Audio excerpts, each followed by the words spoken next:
Hello, selectors, and welcome to the Life Burst Podcast. I'm your host, Andrew. Oh my goodness, that is the fastest intro you have ever done on this channel. I just thought I'd try something a little different today. Wow, switching it up. I'm your host, Tiffany, and welcome back to the Life Burst Podcast, a Wixoss podcast where we talk about all the Wixoss things and only the Wixoss things. We are going to cross some Wii's. We're going to cross some Wii's today. That feels kind of a little wrong to say. I don't know. I mean, it's fine.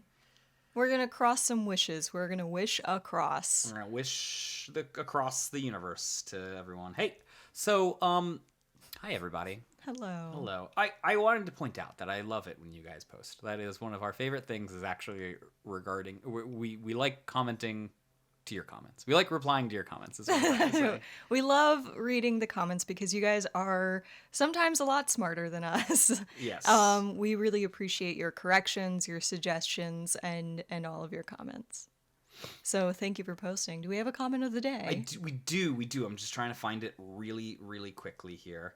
But yeah, no, this one. I wanted to point out something the real McQuaid said, which is I'm not going to take the whole comment here because it's actually a pretty big comment. But I like this one right here. We're saying, as far as sleepers, I've recently started using Caesar Wicked General, and it feels disgusting. You need about 7 cards in the trash to turn her on easy, which is because she's in black. But once she's there, she's essentially just Lancelot plus. You get an offensive pressure on a 5k body, and you get to deny them enter by not vanishing the Signy because it gets assassin. I wanted to just point out that should have made the list. I absolutely just missed it. It was my own sleeper hit.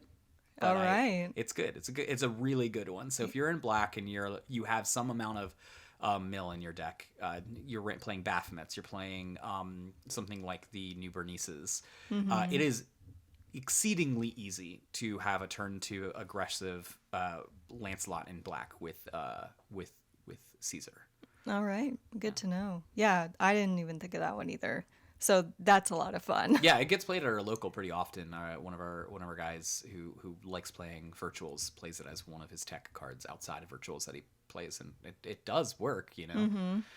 So. Virtuals is a hard one too. That is going to get more support in the future, though, isn't it? Yeah, around set 11, set 12, the in between set there. So that's like half a year from now. Yeah, maybe a year from now. But I think maybe about three quarters of a year from now. Something to look forward to. Hey, Tiffany. Hey, Andrew. What's our topic for today?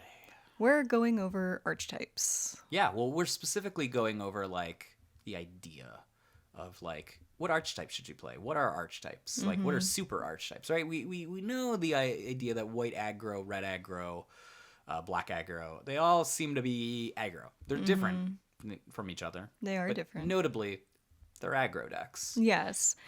And we came up with this topic because, as many of you know, I have been playing the absolute daylights out of our Umer Death and Taxes build. And we have been rebuilding it and retesting it. And on a personal note, I am not sure if I'm the right pilot for that deck, and it's been kind of like messing with my confidence a little bit. It's been bugging you. Yeah, it's been bothering me a lot, especially because Ancient Surprise is my favorite team, so I'm going to play all of those centers as best as I can. Yeah, and it's an interesting concept, right? It's kind of like the chicken or the egg situation. Are you going to play a archetype because it's good, or are you going to play an archetype because you're good at it? Yeah. And also, like, it made me think about, why isn't this working? Am I the wrong pilot? Is there something wrong with the deck? Is it the meta? Is it a combination of those things?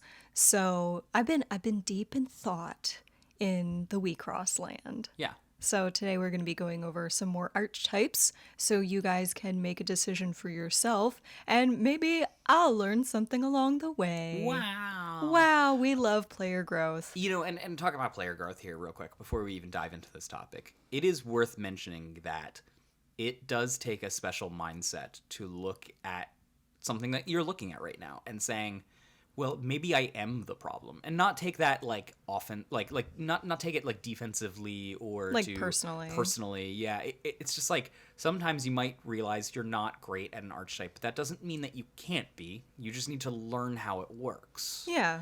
Right? Like, for my own personal story over here, I'm an aggro head. And I think I think everyone on the podcast questions this. They're like, Tiffany's the aggro person, and you play control and decks where you trick your opponents. And I go, yeah, I play those things, but I that was never my intention when I got into card games. I prefer, like, Tiffany, you've seen me play other games that are not card games. I usually am just throwing myself at it until I win, right? Like, it's yeah, not, you're pretty like hard-headed about certain games. Yeah, like, puzzles. I look at a puzzle piece and I go, like, any puzzle piece can fit anywhere if you put enough pressure on the puzzle piece and maybe pull some scissors out. Oh God. Meanwhile, like, I'm definitely much more of a puzzle person. I'm willing to like take my time, think out the steps, experiment a little bit, and then kind of like build on that over time. Right. I'm very much a follow the rules type person. But it's like, it's the years and years that I not because I'm a good player, but because I really didn't want to spend money on playing Magic the Gathering. I played years and years of draft, right? And got good at basically at any deck that was handed to me. Mm-hmm. So that way I could continuously play for free by selling off my old cards and being able to go into the next match. Right. So it's really because you were being cheap. Yeah, it's really because I'm being cheap. But I in the end, it ended up helping me learn, how to play other decks that aren't my forte. Yes. And weirdly enough, that's helped me play decks that are my forte, because when I go across a deck that is not my forte or is, just something else, I know what they're doing. Yeah, you can kind of like switch those brain tracks a little bit. And we've talked about this on the podcast before. I certainly started out my journey being an aggro player, and I do feel like I am relatively good at that particular archetype. But I had to kind of, branch out a bit. I branched into mid-range, and obviously I'm experimenting with, tempo. I still haven't tried out control, but it's on the list. So I'm still trying to find where my strengths are, because I'm still looking to be a more competitive player. Like, yeah, I want to play whatever I want when I want to, because that's fun. But, there comes a time when we're, playing against other people outside of our locals, like during ceremonies or other types of competitions, where like, I kind of really want to win. Yeah. And sometimes that means taking a step back and reevaluating what I am inclined to as a player. Yeah. And I mean, like, so you've been playing a little bit of Yuzuki since the Verse series. Yes, I've also been experimenting with Musica Cosmos, mm-hmm. and I found that to be a lot of fun as well. One of the things that I found most interesting about your Yuzuki journey was that you are getting better at the Enterburn aspect of it. But the Enterburning is deceivingly. God, why? Deceivingly. Thank you. Hard, because you have the ability to basically blow someone's Enter out once per game with the combination of tools that you have, and you sort of figured out that that's not the right move. It's like, yeah, you can do it, and you can ensure that you get one good turn in always, right? But that's kind of an excuse to be a dumb aggro player and not actually think your turn out. Yeah, whereas, really think about it. Right, if you're looking against someone with a Madoka and they have a Madoka clap, the magic number you need to keep them off is 5. Mm-hmm. So if you keep them at 4 enter and you stretch out your resources to keep them on 4 enter, never 5, you'll end up being more successful with it overall. Yes. And that's kind of something that you only get when you learn how other archetypes want to function, and you can use that to deny them. But Yuzuki is a good segue, because we'll talk about our first of our, I believe it's 5 archetypes. The super archetypes, I should say. Archetypes are like the smaller ones. Super archetypes are like, hey, these are all the things in it. I don't know. I'm just making up words, man. You guys know what we mean. So aggro. What defines aggro? Like, what is its like? And we're gonna kind of break this down into its win windows, its like focus, and its hallmarks, like things that show that, like, oh, you're probably playing an aggro deck. Mm-hmm. So what is its like? I mean, I think the name says it all. It's a very aggressive deck. It aims to win quickly and harshly. Yes, and I think that goes into the win window, which is around turn 3 to 5, which, I mean, if you think about turn 3 wins in Wixoss, they can happen. They can happen. And when they happen, that's nuts. That game is like It's 10 very minutes. fast. It's very fast. Like, you're sitting around twiddling your thumbs waiting for all the other players to finish. Yeah, you like look at your guy and you're like, I didn't even finish going to level 3 and I'm dead?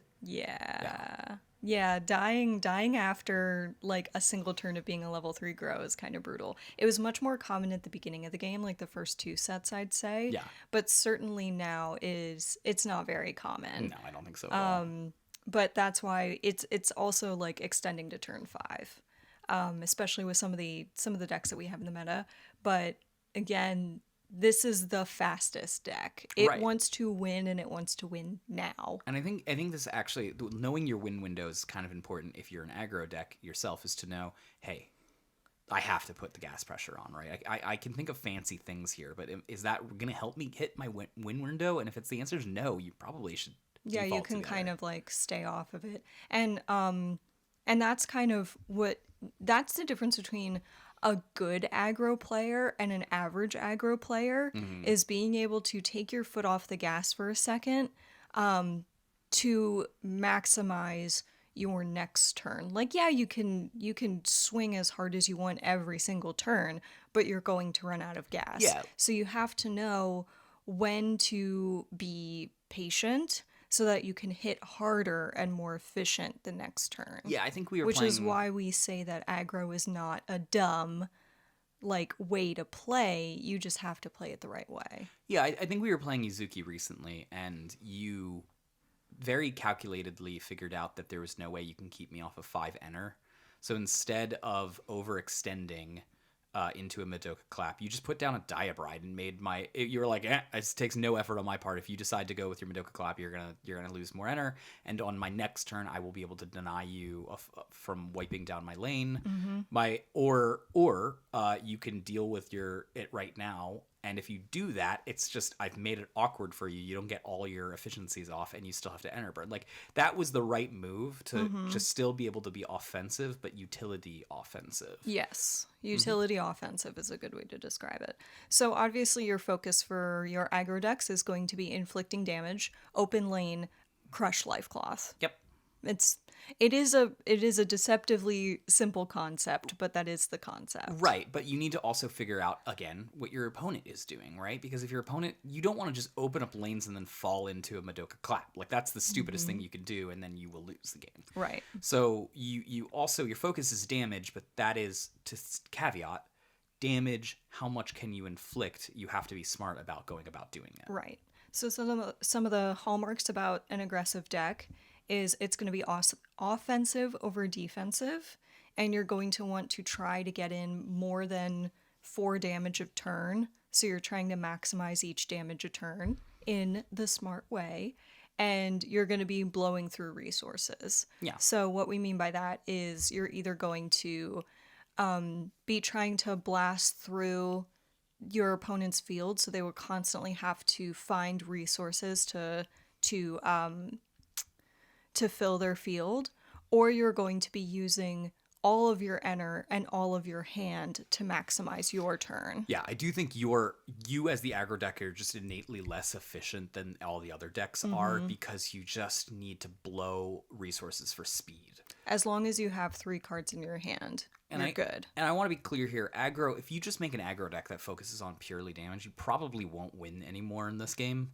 You need some form of disruption, right? Like, that is it. Again, if we were saying main focus, sub focus, the sub focus is disruption. Yes. It can be through discard, it can be through enter burning, it can be through having signies that are difficult to interact with, those types of things. But it's just, your idea is that you are offensively keeping them a little off tilt so that you can apply and successfully inflict damage. I also think it's important to note that more than 4 damage a turn, right? We're talking about your left signy, your right signy, your center leg insigny, your L rig attack. That's 4 damage. Aggro decks need to do more than that. They need to double crush. They need to mill, and notably not mill with... Yeah, well, notably not mill with Phalaris, because Phalaris basically is just damage, right? Because you vanish a Signy in order to do that. They need to mill outside of Phalaris, so that way they lose a life cloth, and it's like life cloth number 5, no, life cloth number 6 or something. Yeah. One of the cool things about Cosmos deck is that through their piece Entwined Supremacy, as well as Hanyo, and using Double Crush, 2 Double Crushes, they could theoretically have a turn where they inflict 7 damage. That's insane. Yeah, that's ridiculous. I also do think that a good card when you think about aggro, like, and it just sort of sums it up, is Entwined Supremacy. Yes. Oh my god. First of all, cheap. Yeah. Second of all, crushes a life cloth. Third of all, allows you to use your own resources to stop a life burst. Right. So it's like the main focus is dealing damage, the sub focus is a little bit of disruption. Yes. And also basically giving your Larig double crush. Yeah. So, and of course, there's a bunch of different aggro decks you could be playing. White aggro decks, red aggro decks that focus more on enter burn. White focuses more on bounce and enter starving. Black focuses more on turbo milling the opponent out for refresh damage, which is better than normal damage. You've got recursion, black and red decks, which focus more on silver bullets. You've got green and red decks that are more like stompy decks. They're just sort of just good stuff aggro, enter charge, and push forward damage. Is it possible to have an aggressive blue deck? I think so, and I don't know if the pieces are there. Most blue leans you into tempo, but I think you could probably be a mostly red deck that leans on blue draw to try to like turbo out more. Right. I think that's probably possible. All right. So what do we got next? What's the next major archetype? Mid-range. Mid-range. I know, as the name suggests, it is the middle of the turn orders, right? Like in terms of speed. Your win window is just a little bit slightly longer than aggro. It's really turn 4 to turn 6. I know that mid-range can go longer, but it loses a lot of oomph when it goes longer to those decks that are just better prepared to just constantly be refilling their hands and whatnot. Yes. Yeah, the mid-range decks will eventually run out of gas, but they certainly have a lot more longevity than the aggro decks. Right, and resiliency as well, because they're not just putting all their eggs in a basket. They sort of, it allows them to play a little bit more longer and a little bit more safer than other decks do. That's because the focus of a mid-range deck is efficiency. Like, you really want to maximize everything on your field every single turn. Yeah. And that's not to say that you're super aggressive every turn. What that means is that you have a goal in mind, and each turn is specifically geared towards either accomplishing that goal or working towards that goal over the next like 2 turns. Right, and I think that the sub theme of mid-range is probably resiliency.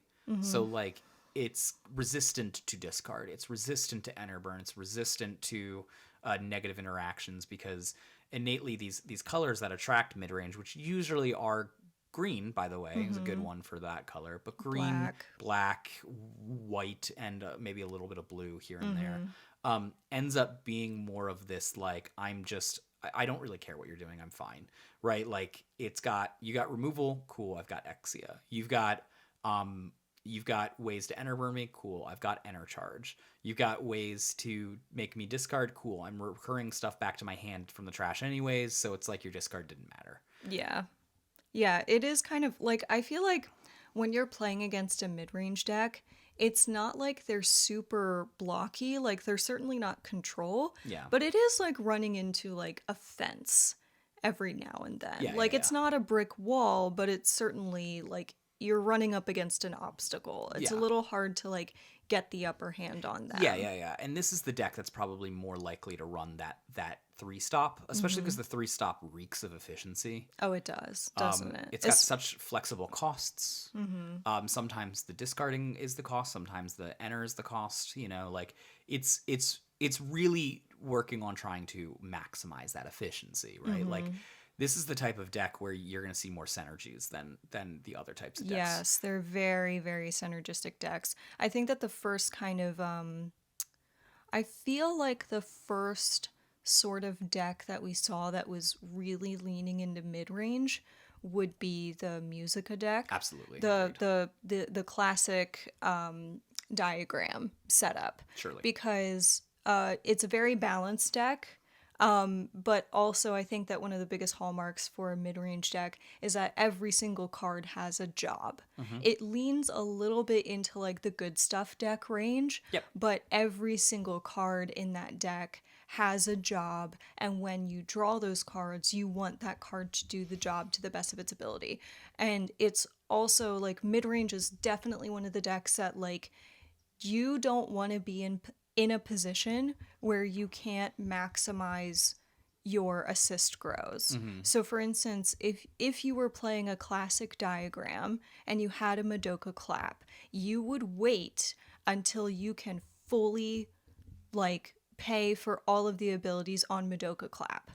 Like I can't imagine you would have to be in a really bad position to be like, okay, I'll do one, maybe two things off of clap and not the full thing. And playing against this type of archetype, you can basically see what they're trying to do, and if you can keep them off kilter just enough, they might hold back on it. It's probably wrongly, by the way, hold back on these Elrig rows like clap and try to say, well, I'm going to get my most efficiency out of them. So if you could deny them that, you might be able to sneak in more early damage than you would normally. This is the whole thing that we're trying to talk about, is even if you don't like the archetype, playing it a couple times and really getting to understand it, it'll help you become more resistant to the tricks. yeah, playing into their game plan. Exactly. And that's another That's thing why we're too, talking about it. is that the mid-range deck ends up, one of the hallmarks being a offensive and defensive balance, right? Yes. Exia doesn't necessarily apply any defensive or offensive pressure, but it applies a ton of defensive pressure. It does. But they usually pair it with things like Anna Mirage, which Anna Mirage applies a ton of offensive pressure. So it's like it's this balancing act between the two of them, right? And I think one of the best cards that actually says it now. It's kind of stinky that green isn't the greatest color in the world, because the card that I'm thinking about that does sort of like everything a mid-range deck wants to do is a green card. It's Energy Door. Yes, the new piece. Yeah. So Energy Door for 3 enter, and one of them has to be green, is allows you to do 3 out of 4 things your choice. You can either enter charge 2, basically, right? And the enter charge 2 is actually better than that because you can take it from your trash, which means that you get the exact colors you need. They like that efficiency. Yes. You can draw 2 cards. Cool. Refilling your hand is pretty efficient. You know, Yes. drawing 2 cards will allow you to basically enter charge on your turn. If you were down to 0 cards in hand, you can enter charge. That puts you at 1 card in hand. Drawing 2 cards puts you at 3. Oh, look at that. You can fill out your lanes now. Yes. It also allows you to open a lane on the opponent's end. Great. They like the offensive stuff, Yes. right? And then to balance out with the defensive thing, you get to auto guard next turn. And it's Yep. not even a guard that you have in your hand. They can't discard it away. It's just automatically prevents an Elrig damage next turn. Yes. Which is always good. Like green, like first of all, justice for green. You know how we are in this channel. Like I'm a big Ott fan. Andrew's a big Bang fan. I do love Big Bang. And we love it. We love big green energy in this sphere of existence. And I do feel like green is one of like the truest mid-range colors, maybe outside of black, because it is so defensively offensive. Well, and just it's worth mentioning that so many decks are focused to use all of their resources at the end of the game, right? The idea of Wixoss right now is you want to end the game, and when you end the game, you want to basically be at 0 life cloth. You want to have used all of your enter and used all of the cards in your hand and used all of your pieces and all of your assists, right? Yeah. Which means that it's very much a proactive game. You're making a game plan and you're trying to stick to it. Any amount of disruption from that could really screw with the flow of that game. And we certainly have some strong disruptive decks floating around the meta right now, as I'm sure many of you have played against. And green and black or green and blue basically puts themselves in a situation where they can't be disrupted by enter, they can't be disrupted by discard, which is huge, right? And if you're playing against a disruptive deck, you play these, they're just dead cards. They have tons of dead cards now because their game plan won't work. Yes. The archetypes that we're looking at that are mid-range are usually green black rock, which is a Magic the Gathering term for something that's pretty resilient. We've got white-black recursion. You'll probably see them use Super Celestia Saber a lot to recur guards and really just push their game plan forward with card selection.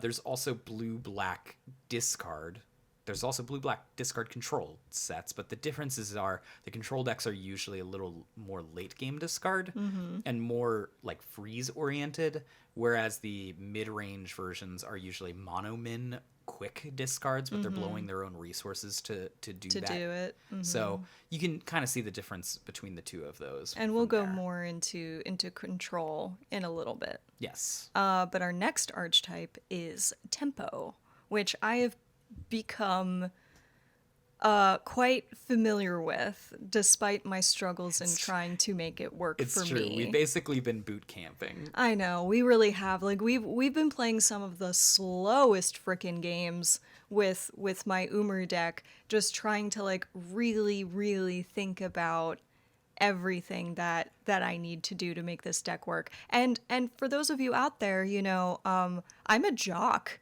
when it comes to card games. I'm not a theory guy. I'm not, you know, I'm not a deck builder. I don't have encyclopedic knowledge of all 700 whatever cards that are available to us. I'm very much just a give me a deck, I will pilot it, and I will give it feedback kind of person. That's what makes tempo so hard, and I think tempo it is really difficult for me. I think guys, if you're struggling with tempo, I don't want you to feel like you're alone with it. I think tempo is the hardest archetype in Wixoss, because tempo involves not only you knowing your deck in and out, but you need to know what your opponents are doing in order to do it. Yeah, you have to have like a really broad knowledge of everything that's going on in the meta. Like you have to be able to like make some really educated assumptions about what your opponent is doing, track them very carefully, and then be patient as heck when you are playing these decks, which is very difficult for me. Like, I don't know, I've been having a really hard time rewiring my brain to make this work. Right. And it's probably because that focus in this is what? It is exploiting the weakness of your opponent. Yeah. And not only are you exploiting the weakness of your opponent, the sub-focus of this would be basically like pushing your own advantage. Yes. You need to have a little meter in your head knowing when you're advantaged. Like we were playing a game recently, and you hit a life burst that let you enter charge 1 and draw 2. Yes. Right? Which was great because that life burst is usually bad against aggro decks, but awesome against control decks. And I was playing a mid-range, a more controlling-esque mid-range. Yes. And I groaned about it because I was like, well, now I'm losing the resource war. You had just, like, I had spent some enter, and then you had just made me discard a couple cards. So basically that one life burst just, like, overrided your... Yeah, everything you just did that turn. And it's like, at that point, you successfully made the decision of being like, oh, now I have more cards in hands than at my other resources. My monomins are now live. Let's go ahead and let's convert my advantage, my card advantage now into damage. Or disruption, actually. It would have been disruption. And that was the right call. Inevitably, you won that game because of it. Mm-hmm. So the turn for the win window for tempo is about 4 to 6 turns. Although I have seen it go a little longer depending on which deck you're going up against. But you're really waiting until like a solid turn after your third center grow. Yeah, I think there's no reason to rush before that. I've found it's funny because like with tempo, I think the game can go unlimitedly long. Like that's kind of the funny thing about tempo in this game is tempo kind of just matches the pace of the opponent, and then kind of slowly ekes out whatever advantage it needs from that. So if it's against aggro, it ekes it pretty quickly, right? Because if you're playing against aggro as a tempo deck, you're like, oh, look at my opponent blowing the resources, trying to speed this out. Let me go ahead and settle this game, right? Let me go ahead and make sure that I can survive, and now I'll apply my ability to wreck their resources. But since they've already done such a great job for me, I only need to apply a little bit of pressure here. So my window of opportunity comes much shorter. It matches the aggro deck's turnage. Whereas if you're playing against a control deck, it's way longer, right? You're probably matching the control deck's turnage. But at some point around turn 6, you're like, all right, I'm in the driver's seat now. Yeah. And it really did feel like that when we were playing that game. I was almost always like one life cloth less than you, but based off of how many cards you were keeping in your hand versus how much was in your enter, I was very, like, it was, I really didn't feel like I was going to lose that game because I was like, this is only a matter of time. Yeah. Because I'm just starving you out of everything that you want without telling you no. And then I just knew I was going to win in my own time. Yeah, I saw this Reddit post recently where this guy had this huge boulder in front of him. Like it was like 10 foot tall, 15 foot across, and like 6 foot wide. And he like looked at it from all the sides, and he put like 3 X's down on the boulder, and then he took like a sledgehammer and a chisel. Yeah. And like 3 chisels, and he like drove the chisels into those 3 X's that he marked down.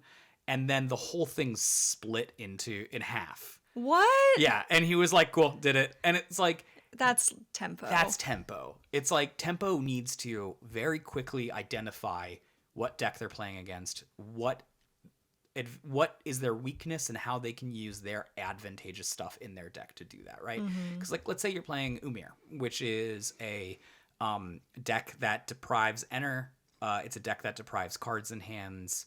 And theoretically, it also does some other kind of random stuff too. We were talking about how, yeah, aggro, you might want to put the pressure on their hand because they're blowing through their hand. Whereas against Tama, which is a really enter-hungry deck, you put the pressure on their enter, right? You might find a deck that is evenly split between 3 different colors. Cool, you put the pressure on a single color. You starve them out of one color out of that game.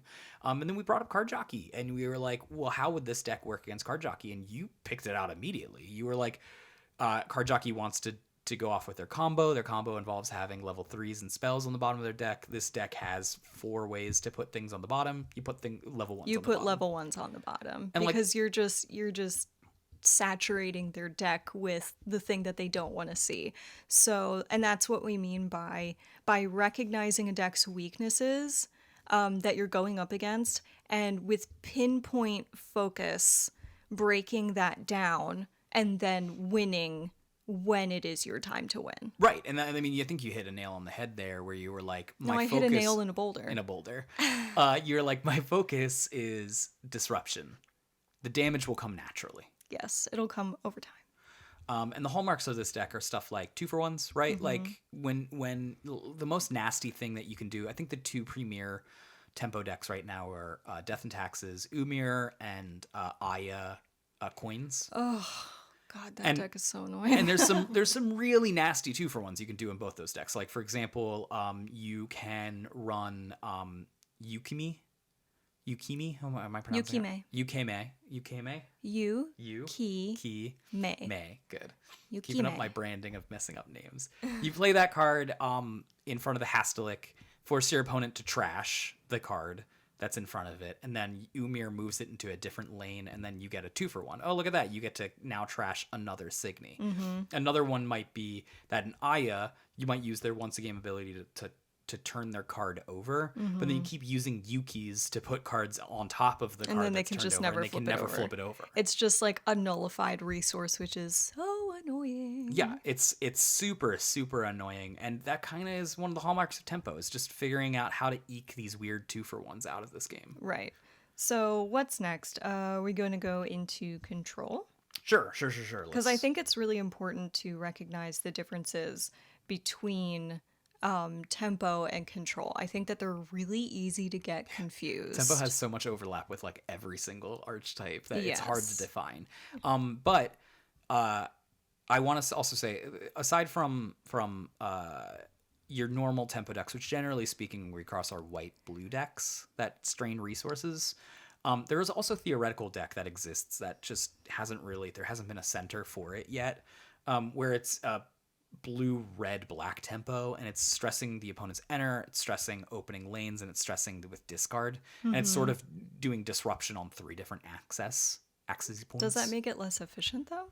Probably stretches its own resources pretty thin, because that takes a lot of pressure to just even dedicate to one of those 3 things, let alone 3 of those 3 things. It would be interesting to see that sort of thing develop. If you guys have been experimenting with any sort of tempo decks that you think are interesting, let us know in the comment section down below. We'd love to try them out ourselves. Yeah, the next one that we're talking about though is control, right? So my goodness. Control and Wixoss a lot of these people who are coming from Magic the Gathering backgrounds or some of these other card game backgrounds are not going to quite understand the idea of control. TCG Academy actually does a really great job on his YouTube channel. He discusses a bit of control and like damage prevention and how in Wixoss control still exists and is a widely popular archetype, but is proactive. And that's the difference between our control versus like a Magic the Gathering control, which is like, I will win when you stop kicking. Oh my god! Right? Control is like, I still need to finish this game up in a timely manner, but I'm gonna keep you saying no. It's control feels more like instead of imprisoning someone and waiting for them to slowly die or something. God. Like it feels like jujitsu. You put them in a lock and you're like, all right, you're not allowed to do anything. Tap out now, please. Oh, you God. know? Yeah, it's ugh. I still haven't tried a control deck, I'll be honest, because I've kind of been avoiding it because I don't like playing control and I don't like playing against control. Yeah. I find it superiorly annoying to the point where I'm like, boo, I hate this. I think control in Wixoss goes to the later terms, but the later turns being turns 6 to 8. Yeah, very, very late games, very long. Like you will go into overtime with these decks. The game, the turns, the time of Nova going into turn 12 it's just over. It's not happening, right? Thank goodness, because Yeah. that was getting ridiculous. So you end up with control decks that are turn 8. Really, they're wrapping the game up around then. And so the main focus of control is minimizing damage. You're just basically minimizing how much damage you can take so you can make sure that you get into your late game. It is incredibly defensive. And Yeah. that's what we mean by telling your opponent no. Is it's not so much it's literally just like negating what they're doing and basically being like, nope, you can't do that. You can't do damage. You can't attack this turn. You can't up your Signy next turn. Just no. The answer is no. Right. And weirdly enough, the sub-focus of this deck, and it's going to be strange, right? Because you're going to think, all right, well, control, right? The sub-focus is discard. The sub-focus is free. Sub-focus is probably winning the game, which is strange to say for control, right? Because you're like the sub-focus of this defensive deck is being offensive, and it's like, yeah, they need a way to win the game. Oh my goodness. They need a clock. Leave it, I know that everybody thinks that aggro's like the super basic, like dumb archetype, but control's like sub factor is literally just win the game. Like, come on. Right. Say no and then win the game. Like that's literally sums up control. Like, in this, guys. Which is not to say that it's an easy archetype to run. It's just like that's one of the reasons why, for example, you might run Tama as a center for a control archetype, because Tama allows you to, if you have the enter, do 2 damage a turn, and a clock in your Elrig deck is actually pretty important. For control, because then they know they can consistently get it. I mean, we used to do it way back with Tamago with Robin Hood. Now, I'll be the first to admit that Robin Hood's not a good card, but I love Robin Hood because Robin Hood would ensure, again, that for 2 enter, you could deal 2 damage a turn. You'd wipe their board, you'd get into 1 damage with your Robin Hood, you'd get into 1 damage with your Elrig. That's 2 damage a turn. That will eventually win you the game. Another one might be Komai. Komai allows your Elrig to attack twice, which eventually wins you the game. So yeah, it is kind of one of those things where you're minimizing damage as your main focus, and then your sub focus is, all right, now wrapping this game up in time. Because if you don't, I'll tell you what, I've tried to play freeze Tamago decks where that didn't exist in my control deck, and let me tell you, I just made the games miserable for everyone involved, and then I lost.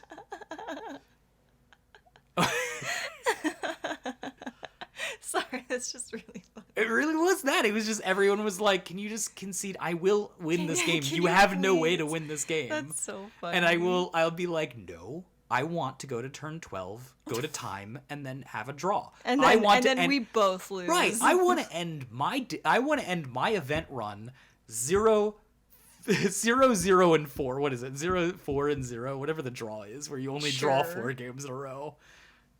There's no drawing in Wixoss. It's just a double loss. I know, it's just a double loss. That is total crab mentality. Oh my goodness. I'm taking everyone out with me. If I can't win, you can't win.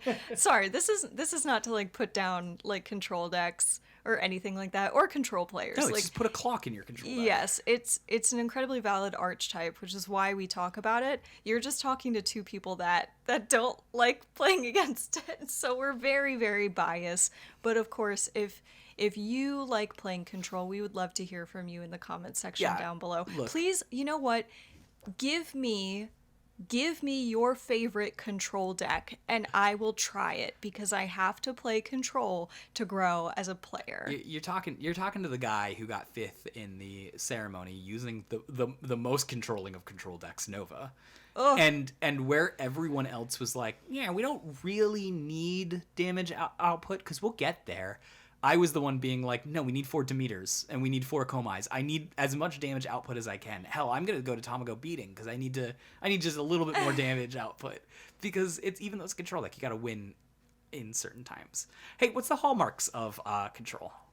Well, I think that one of the most major hallmarks of control is looking for answers over threats. Mm-hmm. So you're never really like pushing your own agenda. You're literally just looking at what the opponent is doing on their board and then deciding how you want to deal with it. Yeah. And if that means clearing the board, then okay, you're still stopping them from doing something. I know that I feel like we're like kind of pushing on the same point over and over again, but like it's really important to understand this, because that is not something that Tempo does. Right. Tempo, for example, is threats over answers. It is trying to find your weakness and exploit it, which you might think is an answer, but it's not. It's proactively putting something out there. You're causing problems. Right. If the issue is that they're going to run out of cards, you're using discard against them, and that's proactive, not reactive. Yes. And control is much more reactive, don't you think? Yeah, I do. And I think that's why card selection is so important in control. And another hallmark is you'll often see them use that, like, often they'll prefer to use the white spells over the blue spells. They don't want just the straight up card advantage draws. They want to be able to dig 5 or 7 deep, find the surgically correct answer and put it in their hand. To them, so you're not just talking about like selecting the right cards for the deck, you're talking about filtering your hand. Yes. And I think to them, if I were to say, hey, would you like to draw 2 cards, or would you like to look at the top 5 and pull the best 1 card out? Often their mindset would say, I'd rather have the best of my top 5 and only have 1 of it. Yes. Because I just need that one answer. Yeah, Good Dig, Miracle Draw, Haniels. Right. Even like Hakats are really good cards for control decks, because you're always trying to make sure that you have an answer for whatever problem you're given. Another thing that's a kind of a hallmark of control, and actually very exploitable, that people don't quite realize is, so they're setting up for the long haul, right? Mm-hmm. And because of that, they ration out what they're doing. They're rationing the amount of cards they draw so they don't mill themselves out. They're rationing out their enter. So they have the correct amount of enter to help them in the later game. This is what you can exploit, right? You can mill them out and then be like, no, you don't get the you counted almost correctly. Or you can put strains on their resources. And unlike with other decks where you go like, well, I can stop and enter here, and then next turn I can stop and enter, and then the following turn I can stop and enter. But really, does that matter in the long haul if this game is going to be so short? The answer for control is yes, because if you can stop 1 enter from their enter flow a turn, they're going to hit turn 6 and not have enter. Yeah, because they're going to be spending their resources anyways. Yeah. Mm-hmm. And that's kind of the whole flavor of control. Saying no so you can say yes to yourself. Yeah, and so kind of one of the funny things too is when we were talking about like what is the hallmark card of control, or what's the hallmark card of tempo, I actually said Summer Lives Blues for tempo, which allows you to bottom something, strangle a resource, as well as give yourself some card advantage, which tempo likes. I didn't say that for control, even though I think control likes that card. I actually put Exia here, which is strange because mid-range decks also like Exia. Oh, that makes sense, yeah. Control decks love Exia. I mean, it is just the ultimate no card. It's why I dislike that card so much. I hate Exia so much. Yeah, you got to know the limitations of Exia if you're going to play against. Like, you are now living in a world where you're playing against Exia or you're playing with Exia. Yeah. So you need to know the limitations of what Exia can do. Otherwise, you won't be successful in this game. Someone will put down, like, recently I had a bunch of people saying, well, like, your Cosmos deck, right, targets a lot. Doesn't that make it very weak to Exia? And the answer is yes. However, you can exploit Exia still. There's still ways to give Assassin. There's ways to target something with your field being completely empty and no double crush on the field. So that way, when Exia goes off, you just put the damage output in the other 2 lanes. You know, someone actually recently on the comments, thank you for bringing this up, said a great way to deal with Exia is use Exia to open a lane, and then have the Exia player target that lane that's now open, throw down Yuki, move Exia into the lane that was open, and that opens a new lane, and you now put the Exia in the lane that's blocked or whatever. Right. And you now are able to attack efficiently through again. So Yuki's a pretty good card. Like a level 1 that just turns stuff off or can switch lanes is surprisingly good. I fight with Autumn all the time about this when she shouts says, out like, to Maho Shoujo Autumn. when she says, I would rather have a level 1 that deals damage, and I go like, well, like utility can be used offensively, and Yuki is one of these examples. It's like, this is a really good way to use offensive utility. Yeah, that's very much like an aggro versus like tempo control argument. Yeah, so we've got control down. I think right now the only real control deck that exists is a discard control deck. Oh yeah, You're it's looking at... so hard to keep cards in your hand this meta. Oh, it's brutal, especially when you go up against something like Aya.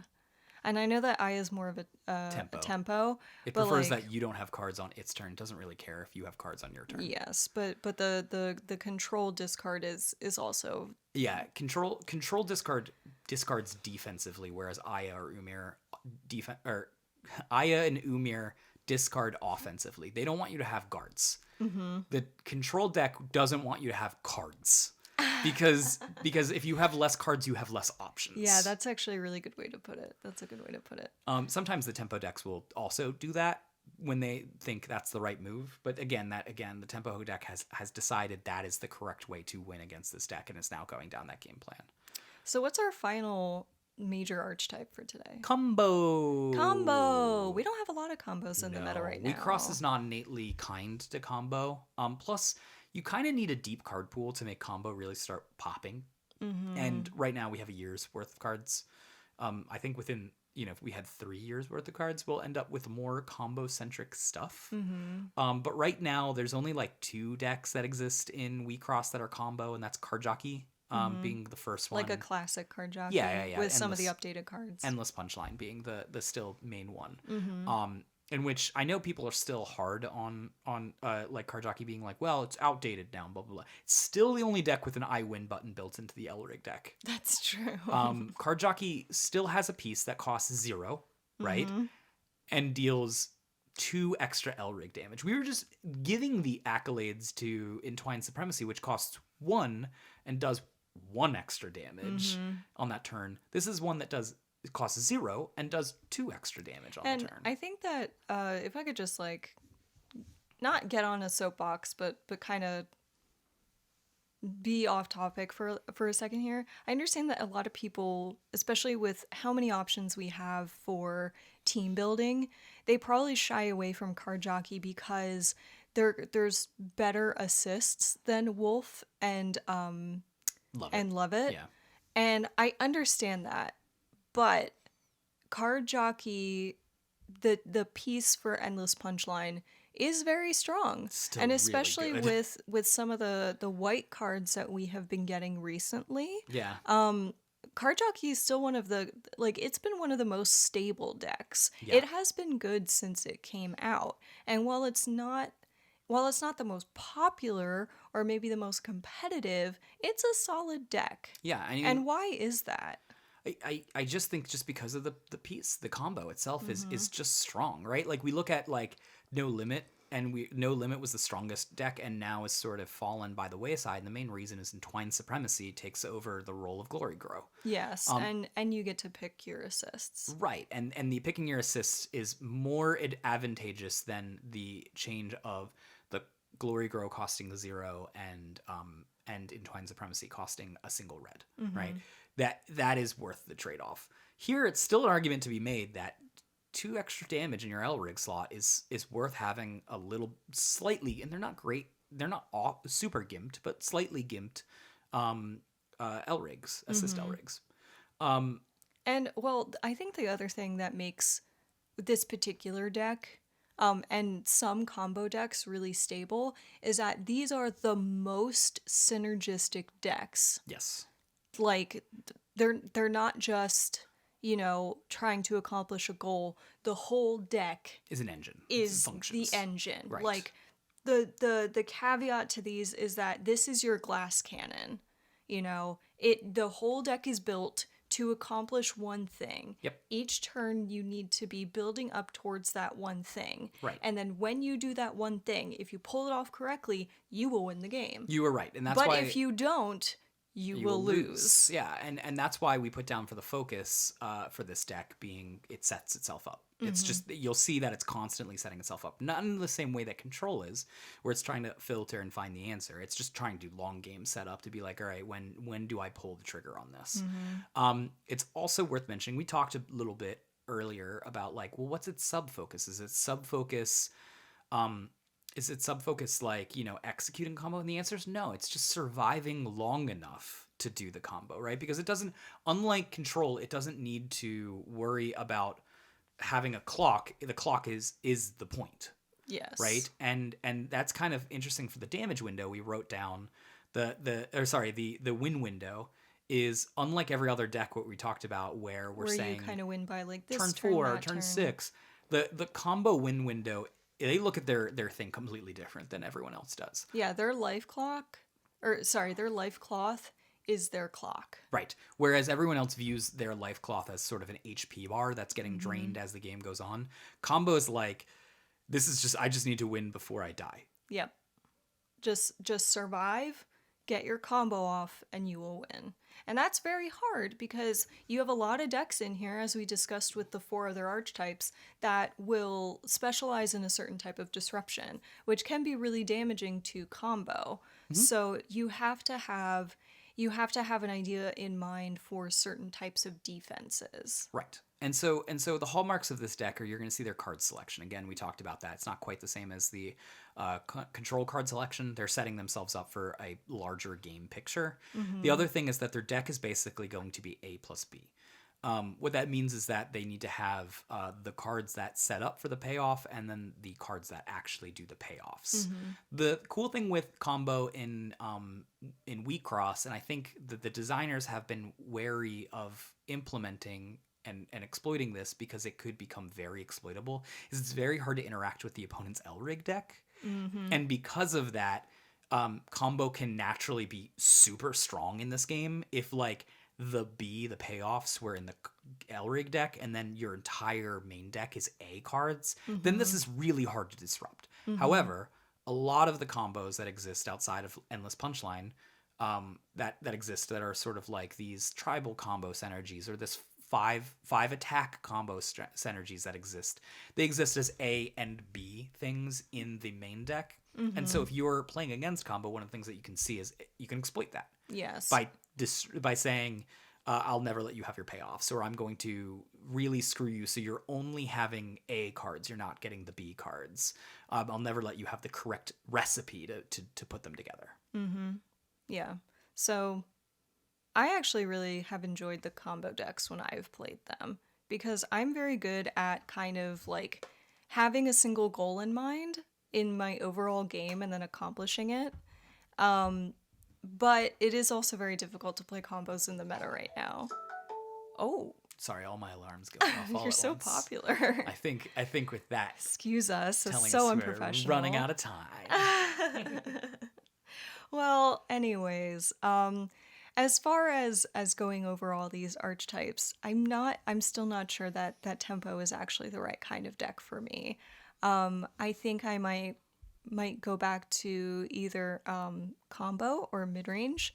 Of course, I haven't tried Control yet, so please leave your favorite deck lists for Control in the comment section down below, and I will try them. Yeah, and to just take one brief minute talking about this too. It's like we've talked about this a little bit on our dog walks. Our dog walks are always where we start off the podcast, and then we're like, all right, shut up now. We need to save it for the podcast. Yeah, it's where we're going on the Facebook page and we're looking at spoilers and we're like talking about it, and then we're like, wait, we gotta save it. We gotta save it for the podcast. So I think one of the things we discussed like briefly on our own, which is how much are you allowed to use that excuse before it becomes an excuse as well, right? Like, Oh. and I don't mean that as you. I just meant as the royal, how much are people allowed to do it? Because if you say, well, I'm good at aggro decks, so I'm going to play an aggro deck, and you're using that to stunt your own growth because you're scared to try new things, or you're scared to fail in a big event, or you're just saying, I don't like control, even though the meta is completely control-filled right now, and you have no chance to win with any other deck other than control. At what point does that become an excuse and it's hindering your growth, right? You know? Well, I think it becomes an excuse when you are refusing to do something different. You know, there's that old saying that in doing the same thing over and over again, expecting a different result is the definition of insanity. Right. And I think that it really becomes a problem when you're not willing to try something else. Right. But you said yourself you're tired of losing. And Yeah, well, I think it's also important to kind of balance out like how you enjoy a game.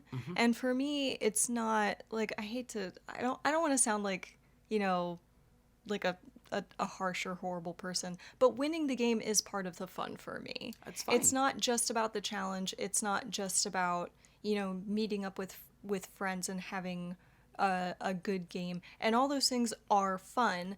I just need a balanced experience. Yeah, and I don't because think... recently I've been struggling with my batting average, if you will. Yes. And that's really disheartening for me. And it's not very, like, I need some positive reinforcement. Like, I Right. need a little bit of a kickback for my effort. And that's why I'm kind of on this journey right now to be like, okay, how do I get that balance back? And it might be with a different deck. Yeah, and I mean, like, but I would say, you know, you're not alone. I think the people who watch this channel, generally speaking, are a little bit more competitively minded than others. Some of you are, yeah. We read the comments. Yeah, well, I just think that if you're making the initiative to try to hear other people's opinions on a card game, you probably are like wanting to be better at least, right? So you might be a little bit more, I want this edge. So I don't think you're alone speaking to that here. And I bet you a bunch of commenters probably would agree with you. A bunch of selectors would agree that this is something that they want, right? And I think sometimes that is even a point where people are scared to play control because they can't do it very well, or they're ignorant. I don't say ignorant in a bad way. I mean just literally they don't have a ton of experience in it. Yes. And they lose, and then they get scared to do that, and they get entrenched in their own viewpoint, and they can't break out of it. We need to be more open-minded in order to know what's the right way to push us forward as a player. And I think part of that is, yes, experimenting with all these other decks, just so that way you know them, so when you go back to your home, you know, you're better prepared to defend it. Yes. Yeah. But also, know thine enemy. It is a tool. It is worth mentioning that if you go to if your options are at a tournament, hey, there's this mid-range deck that's really good in the meta right now. There's this combo deck that's really good in the meta. There's control that's really good in the meta. Aggro's terrible, right? Then if your home is aggro, you might want to think, all right, well, I probably should do something that's aggro-like, but not completely aggro. Maybe I go to that mid-range deck, right? But if you are good at, you know, mid-range is your home, and you're looking at the choices are mid-range or control, you probably go, I'll probably play the mid-range deck better, so let me default to that, right? I think that's the right time to basically say, my preference is this. Because you got to recognize that if you're aiming to win, you should use what's in your preference, but not if it detracts from your winning. Yeah. And I think that...